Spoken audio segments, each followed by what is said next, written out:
morning. Welcome. We are so glad that you have joined us for our Sunday morning worship service. I am Nell Hazlitt, a member of your Board of Trustees. We're glad you're here, whether you are present in the sanctuary this morning or watching remotely. It is so good to be together. We welcome you to our church and invite you to get to know us better after the service. As Unitarian Universalists, we hold that there are many paths to truth and meaning, and we support one another on our spiritual and religious journeys while holding ourselves in covenant with one another. Whoever you are, wherever you are in life's journey, wherever you are in the world, you are welcome here. Now, we do have one extra announcement today.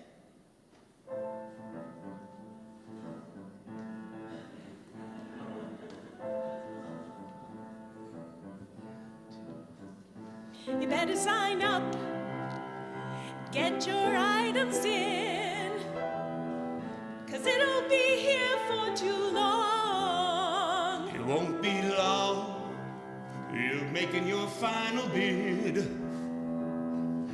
That's the whole point of this song. That's the thing that I want. That's the only thing I want.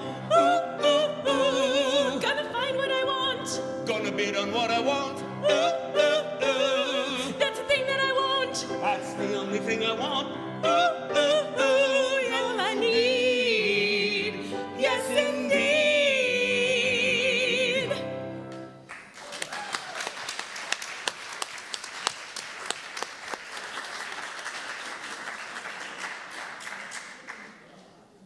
Sandy and Danny aren't wasting any time thinking about Auction 2024 musicals, so you better shape up too.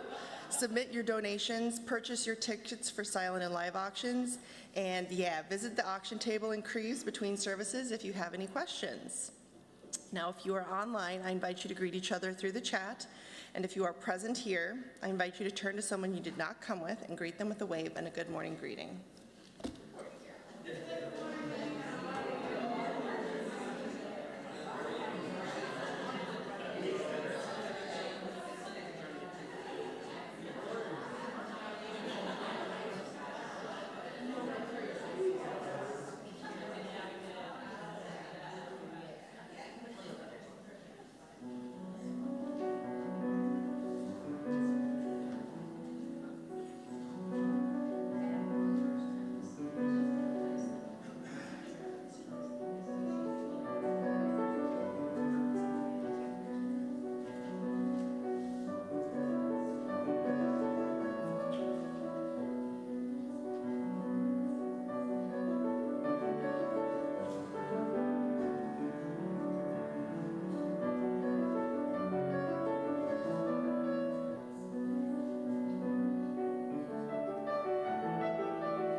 Good morning. Welcome to the Climate Justice Revival Worship Service. This morning we are doing things a little differently. We are joining congregations all over the country for a time of renewal and recommitment at the intersection of the climate crisis and the deep justice commitments of our congregation. Together, we can move past systems and cultures of extraction to usher in a new era with love and justice at the center. We protect what we love. So during this morning's worship, we will be remembering our love for earth, air, fire, water. We will be tapping into our love for people, especially those first and most impacted by climate disruption. We will be celebrating all of creation and recommitting our care and protection. Welcome to this place of love, this place of communal flourishing. We enter this worship space to open our hearts, to expand our minds, and to see the sacred within each other. Come, let us worship together.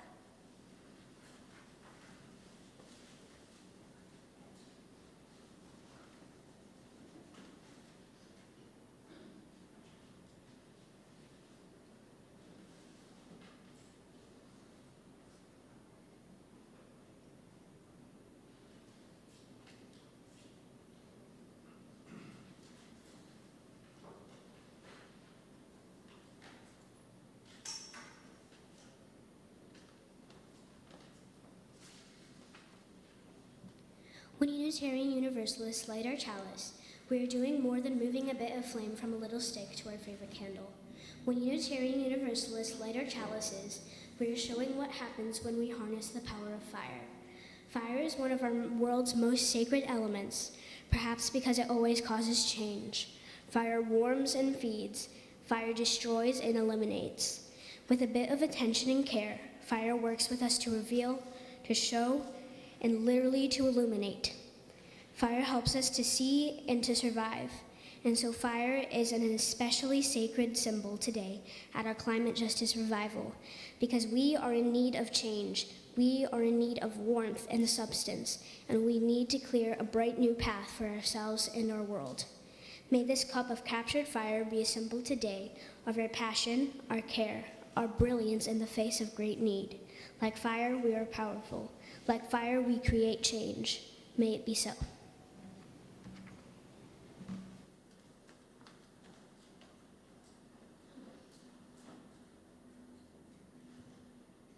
And now would you please rise in body and spirit and sing with us, Lugo Come.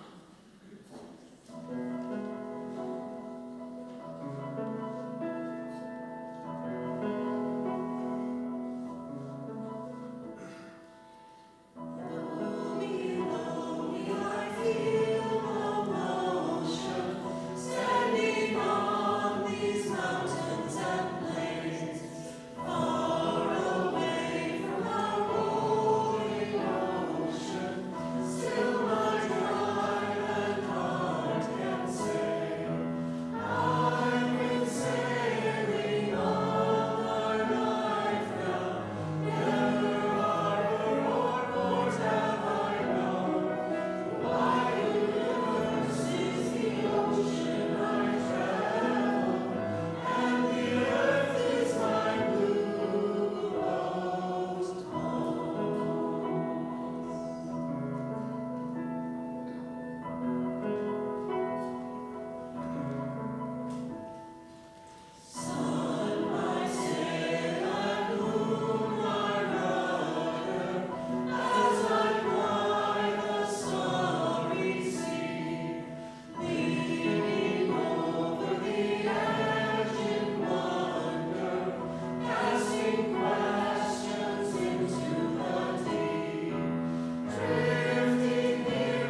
Please join me in reading our mission statement.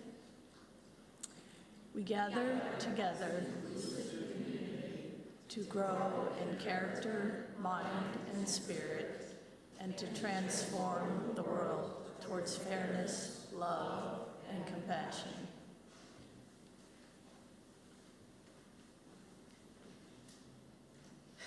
Each week, we offer the opportunity to share our joys and concerns from our lives here aloud. It is how we care for one another, how we care for creation, how we care for this community. Today's flowers were given by Chris Squirrel and Amelia Deering in gratitude for all the love and support they have received in their first year at DUUC. And we have a lot of gratitude for having you as a part of our community. I have another joy as we are entering voting season. I saw a news article this weekend that on the first day of early voting, Naperville's voting statistics had us at double its normal early voting numbers. Yes. You the vote, people. It works. And we have a number of concerns both here in our community and larger, more globally as well. DUUC member Dan Bailey shares that his mother passed away this past weekend. She was surrounded by two of her sons, and everyone was able to say goodbye. But we would ask that you please hold Dan in your hearts as he grieves the loss of his mother. Let us hold all of those who were in the path of Hurricane Helene, especially those who we have not heard from. And Barbara Roos shares that she has not yet heard from her daughter and her daughter's family in Asheville, North Carolina. We're holding you and them in our hearts. The footage coming out of the Southeast is devastating.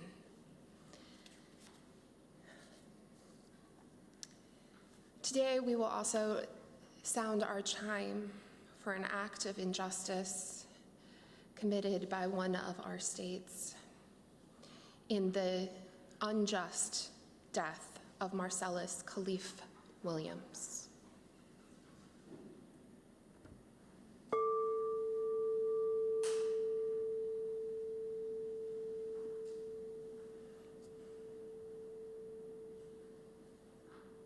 In an unjust system, a death of an innocent, a death of anyone, but most especially an innocent, is never the answer.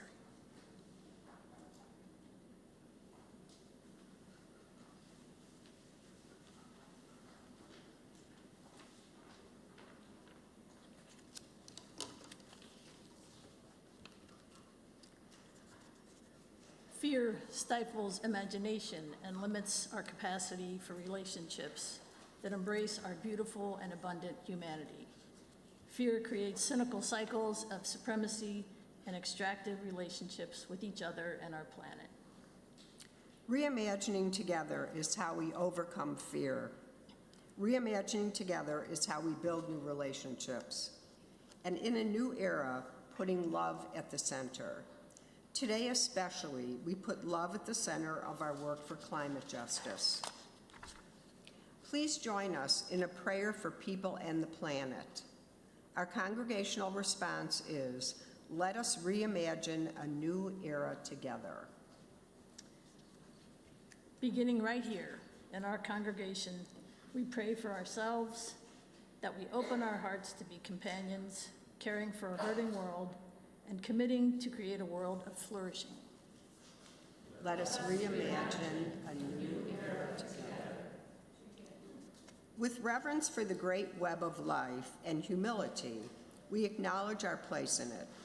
We commit to protect Earth and all beings from exploitation. So we pray for land, ecosystems, all species, the entire natural world.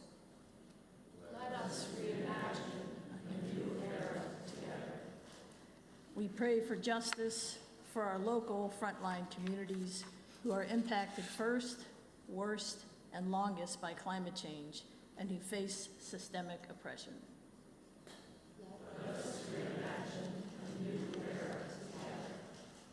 In our reimagining, we gain the capacity to recommit to communities of mutual support, which are the building blocks of an ecosystem of mutual survival. Let us reimagine a new era together. We look towards each other, people of faith, good conscience, and spirit, leaning on one another and trusting in the hope we can create together.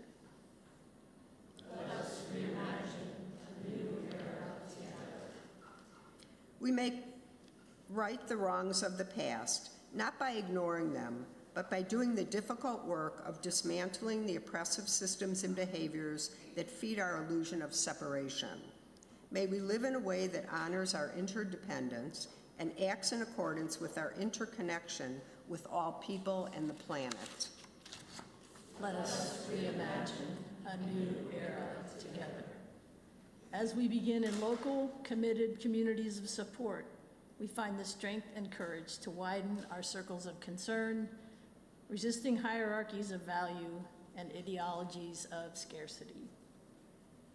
Let us reimagine a new era together.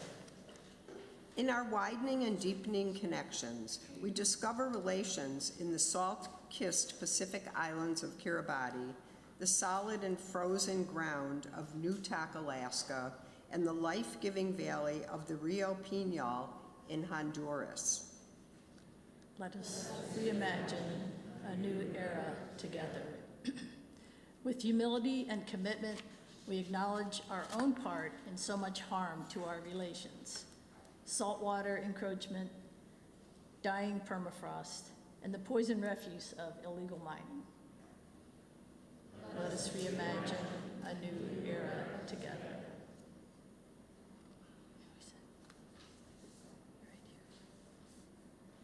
May we set down fear. May our courage to face the intersecting systems of harm lead to the strength to create intersecting practices of love and healing so that all may flourish. Let us reimagine a new era together. Reimagining together, we build new relationships. We put love at the center of climate justice work, and we commit. Amen. Amen. Thank you. It is now time to gather.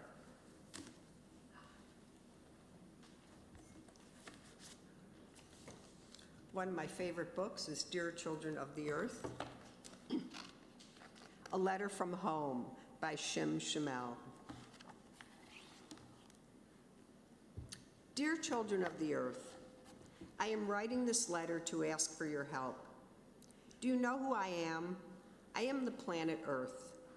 But I am much more than just a planet. I am your home. I am your Mother Earth. And just like you, there is only one of me, so I am very special. I need to be loved and cared for just like you. Let me tell you more about myself. I am the boulders and trees you love to climb. I am the wet sand at the beach that squishes under your bare feet. I am the grass you lie down on when you look at my clouds. I am the rivers and lakes and oceans you love to swim in. I am the cool green forests, the hot red deserts, and the cold white glaciers. I love to hug you with my warm sunshine, tickle you with my wind, and kiss you with my rain. Now let me ask you something. When you look in the mirror, what do you see? You see eyes, of course. You see your hair, your nose, your mouth, and if you smile, you see your teeth. Do you know what I see when I look in the mirror? I see all the animals walking on my land. I see all the birds flying in my sky. I see all the fishes, whales, and dolphins swimming in my oceans. And all of these animals I see are my children. But then I see something else when I look in the mirror. I see all of you. I see you too. You are my children. All of the animals that live on me are your brothers and sisters. We are all one big family. But many people still don't know they are my children and that all of the animals are their sisters and brothers. They still don't know that we are one big family. The animals have told me, "We are worried, Mother Earth. We are afraid because our homes are being destroyed by people who don't know better or don't care. They don't know that we are their sisters and brothers. Mother Earth, these people are cutting down your forests, dumping garbage in your oceans and rivers, and filling your sky with pollution. Tell me, my children, where will the animals live when my forests are all gone? Where will the whales and dolphins swim when my oceans are too dirty to live in? And where will the birds fly when my sky is poisoned?" Imagine what life would be like with no wild animals living on me. What if there were no elephants left in Africa, no tigers in India, no pandas in China? What if there were no penguins in Antarctica, no kangaroos in Australia, no grizzly bears in the United States? Imagine my oceans with no whales or dolphins swimming in them and all the seals and sea otters gone. Imagine how empty my blue sky would look with no birds flying. And think how quiet the trees would be with no birds singing. I would be so lonely. Wouldn't you be lonely too? And so, my children, I need your help. And the animals need your help too. But Mother Earth, you ask, how can I help you and all my sisters and brothers when you are so big and I am so small? Well, my children, let me tell you something. I am not so big. As a matter of fact, I am quite small. When you go outside at night and look at all the millions and millions of stars, you will see how small I really am. Compared to the night sky, I am no bigger than you. But because I look so big, people think I don't know what they do to me. They think I can't feel what they do to me. But I do know, and I do feel. My children, when many people do a little thing to me, it becomes a big thing. So it's very important for each person to stop doing things that hurt me or hurt their sister and brother animals. Remember, there is only one of me, but there are billions of people. So when each person does a little something to help me, it makes a very big difference, a very good difference. Now, what do you think is the biggest, most important thing you can do to help me? What do you think I need from you more than anything else in the world? I will tell you. I need you to love me. That's all. Just love me as much as I love you, because when you love me, you will care for me. And when you care for me, you will protect me. And when you care for me and protect me, you will save your home and the home of your sister and brother animals. My children, tell your friends and other people what I have told you. Tell them I am their only home and that I need them to love me and care for me. Tell them all the animals are their sisters and brothers and that we are all one big family. And tell them, too, that I will always know when they do the little things to help me. My dear children of the earth, I will now end my letter to you. Remember, I am your home. And just like you, there is only one of me. If you love me, care for me, and protect me, I will always be your home, forever and ever. I love you with all of my heart, Mother Earth. Let's sing to our children.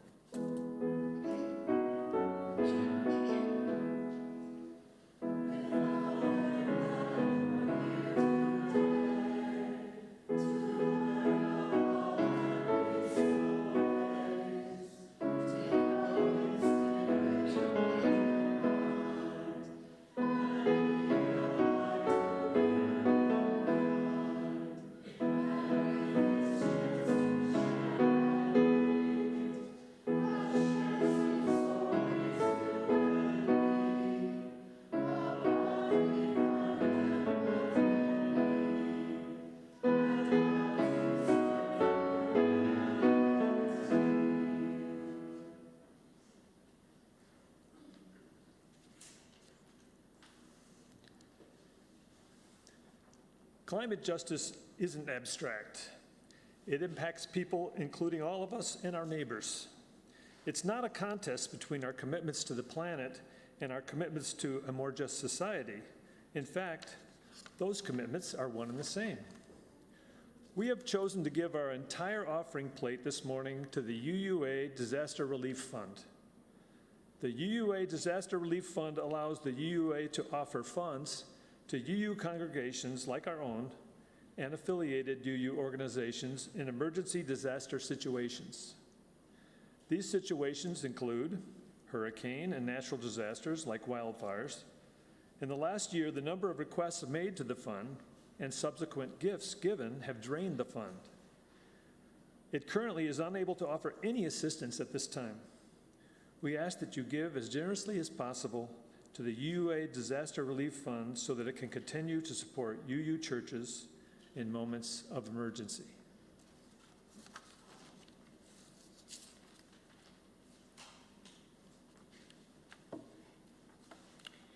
An anthem is a rousing and uplifting song identified with a particular group or cause. For this special denomination-wide climate justice revival, the planning team commissioned an anthem to celebrate not just today, but to carry forward in years to come, identifying our work for climate justice. The talented musicians Lee Morris and Aidan Pod have gifted us with the song entitled Part of It. It calls us to choose survival and make an art of it, poetic ways of stating that we are committed to working for a flourishing world. Because our care of the planet and all its creatures is an existential task, the lyrics reflect a sense of urgency, as well as passion, dedication, and joy in the work. The song also calls us to curiosity, humility, creativity, and grace.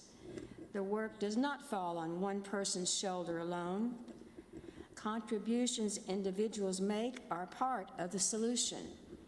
We must ground our solutions in community care with love at the center. Let's reimagine together. We welcome you to join in singing the chorus.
In the fall of 2017, I listened to a presentation in the Learning Center about the climate problem and an organization working for a solution called Citizens Climate Lobby. A fellow high school physics teacher was involved in the presentation, and she encouraged me to join. And I thought, I don't know, what can I do? I'm just one person. But I was retired, and I thought, well, maybe this would give me something to do. But what really inspired me and gave me hope was learning what was possible. So here is the story of the origin of CCL. Marshall Saunders was a volunteer for an organization called Results. And Results lobbied Congress to provide hunger relief and disaster relief for poor people around the world. And they were really quite successful. But then Marshall saw an inconvenient truth. And he realized that providing food for people was not going to solve the long-term problem if they weren't going to be able to farm because of climate problems. So he started giving inconvenient truth lectures in 2007. And he was doing pretty well. He was doing about one a week, but he was doing all the legwork. He was organizing all of these presentations.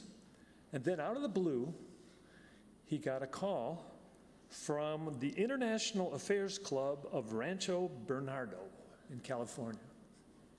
Now, this is a big complex, so Marshall thought he was going to have a big turnout.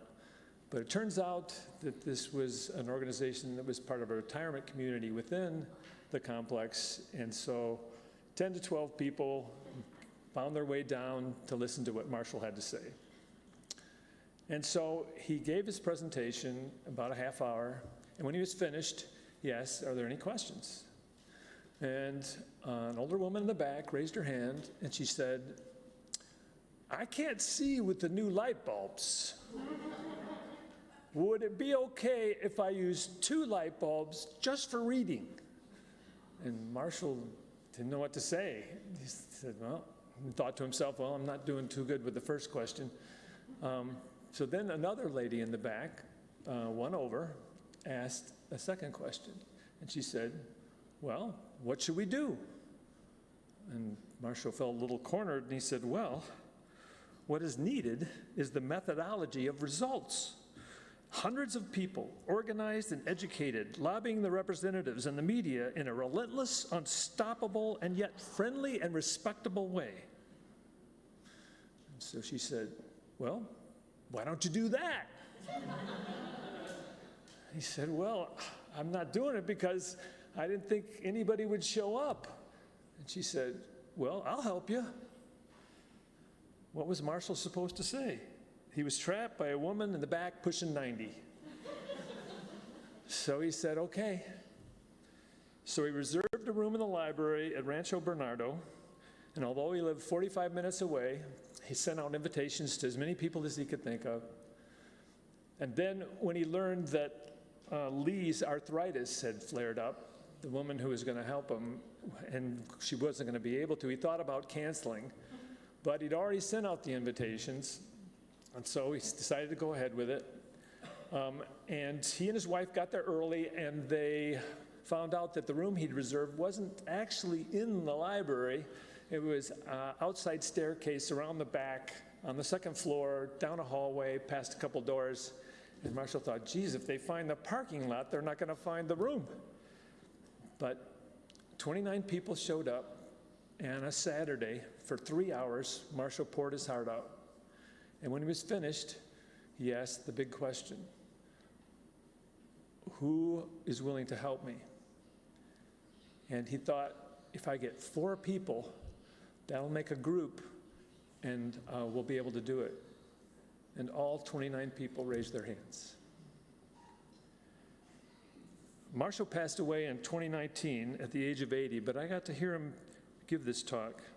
He finished by looking out at 1,000 volunteers ready to relentlessly lobby in a friendly way and said, who are you? I see you as the world's best hope. You've done the work, you've educated yourselves, and you are relentless and unstoppable.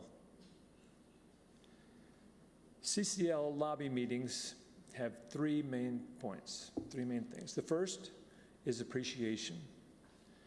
So I'm here to thank you for doing Adult RE in the Learning Center, for doing Science Sunday, for doing UU the Vote, for doing climate justice work. The second thing is we listen, deep listening. And so if you're able to attend the RE session today, we will listen and try to answer your questions and give you information that you might be interested in. And the final thing is we have an ask. So I would ask that you reflect on what you think is needed, and to the extent that you are able, do that.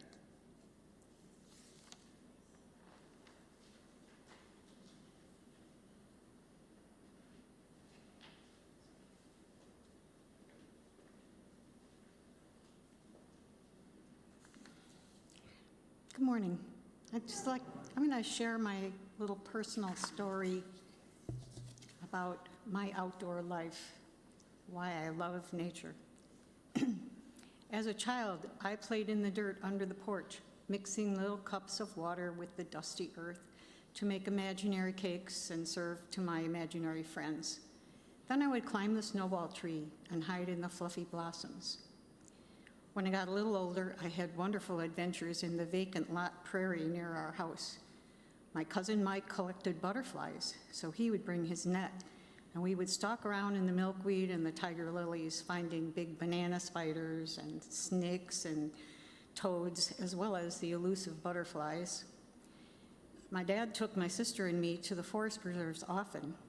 He was an amateur photographer and was always looking for the perfect composition with his daughters in the foreground. So he didn't spend much time botanizing or bird watching, but just being out in the woods observing was good training. Trips to Mason City, Iowa with Mom to visit my grandparents added another dimension to my knowledge of the outdoors. We would go visiting Grandma's friends who lived on farms and meet their multitude of animals. I had the time of my life there. We went on lots of picnics with homemade goodies, and there was a river to wade in. I remember Mom working in a victory garden when I was small, which was part of the war effort in the early 1940s. It was on railroad right-of-way on the other side of the tracks from where we lived. Later, Mom shopped at the farm stand during the growing season. My sister Sharon and I were assigned to pea shelling and corn husking on the back porch. My choice of college was based almost entirely on the beauty of the campus. I loved being surrounded by those magnificent old trees and enjoyed them fall, winter, and spring as they went through their seasonal change of dress. Being there deepened my love of the natural world. In school or on the job, I would often take a mental vacation, imagining the sand dunes and waves of Lake Michigan, where my friends and I had many happy days during my high school years. When I was feeling blue or had a problem to puzzle out, I usually went somewhere outdoors. The forest preserve, the park, or just the back steps where I could see the moon. As soon as I moved to a house with a yard, though it was only rented, I was taken by the urge to clean up, clear out, and make things more orderly. As my interest grew, I got free plants from my mom and from friends. When at last I owned a home, I was on the road toward a great learning experience and a deepening of my relationship with plants and their total environment, which includes insects, birds, mammals, and people. I was motivated to study and learn from books as well as from hands-on experience. My job as a freelance court reporter enabled me to take days off midweek, so I enrolled in classes at the Morton Arboretum and qualified to be a volunteer as a docent, leading walks through the woodland and prairie. I've had excellent teachers and met many wonderful people whom I admire for their knowledge and the gifts they've shared with the community. Meeting Patricia Armstrong and joining the first Illinois chapter of the Wild Ones was a milestone. I'm now a lifetime member and believe that landscaping with indigenous plants can have a positive effect on our climate, especially if neighbors join together to form corridors for wildlife. Shortly after joining DUUC in 1992, I began working with a group of dedicated volunteers maintaining the grounds. And as the congregation continued to grow and more space was needed, plans for the new addition and changes to the landscape were under consideration. This was a great opportunity for me to share my knowledge of native plants while working with others to beautify the church grounds. Our tall grass prairie is an important part of the effort to restore natural landscapes and serves as an example for other communities to participate in habitat restoration. I look back into my childhood and young adult life and see that the foundation for this love of the natural world was being laid long ago. I may not always live where I am now. I might lose my physical strength and be unable to work in the garden, but sitting outdoors in the midst of trees and flowers is something I will always take pleasure and comfort from. Thank you.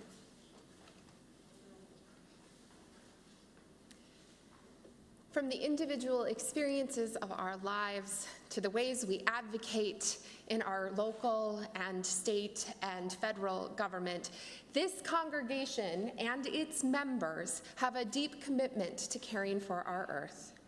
You all have shared your love of this earth, this planet, with me through your passion for composting to cleaning up the DuPage River. I know and I see your care. That includes your care for our grounds here, our prairie alive right now with the royal purples of asters and sunshine bright goldenrod. Our prairie is cared for, it is tended, and it is stewarded by you.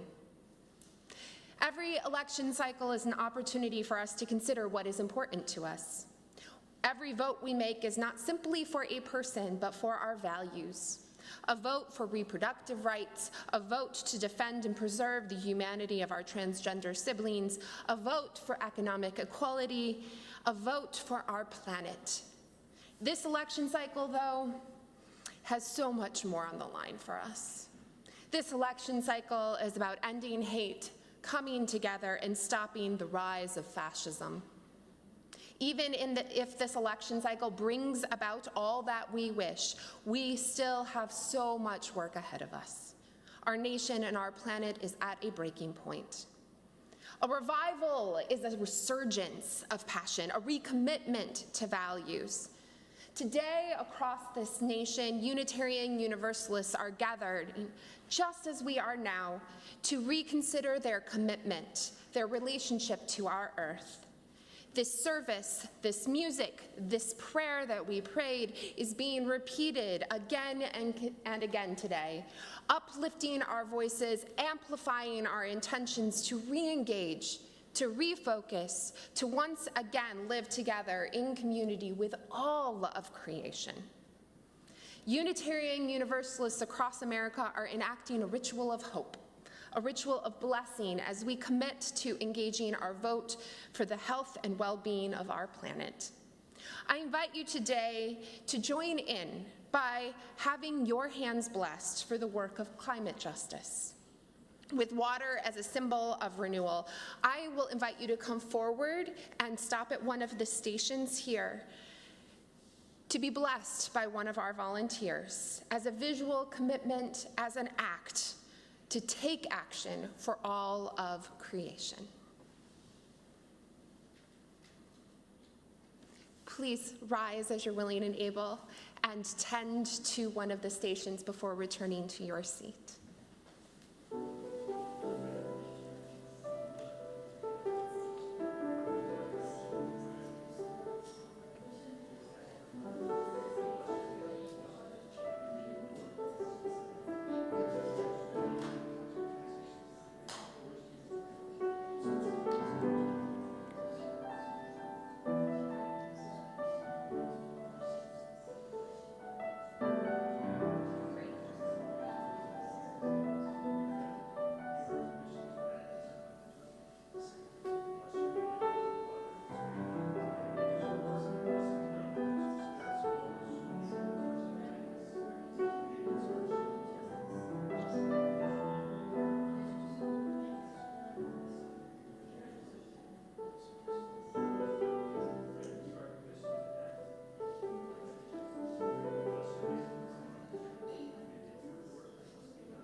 I invite you to rise, to join hands or elbows, however you are most comfortable with. And if you do elbows, hold your hands out in front. We are connected, intrinsically linked to all in this room, to all that lies outside of this room, to Unitarian Universalists all through our nation, to all who care for our planet, and most especially to our Earth, who links to us through ecosystems and food chains and oxygen and light and water, without which we would literally perish. As you feel the hand in yours or the elbow around you, feel the weight, the warmth. And remember that our survival is dependent on every living being. Remember that every living thing is dependent on us, not you, but us. It is for us to care for all of creation in every way we possibly can. With these hands blessed, with our connected hands blessed, let us go forth with love to bring forth the flourishing we wish to see for all. Please join me in singing our last song, We Will Rise Together.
Benediction is from the Reverend Peggy Clark. Knowing how quickly the flame of truth may be extinguished, how easily the chalice of fellowship broken, let us keep vigilant in faith, keep peace in our hearts, and make care for one another the watchword of our lives together. So our light goes out everywhere into the world. Let us go in peace to love and serve this world and one another.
Please join me in the words of our chalice extinguishing.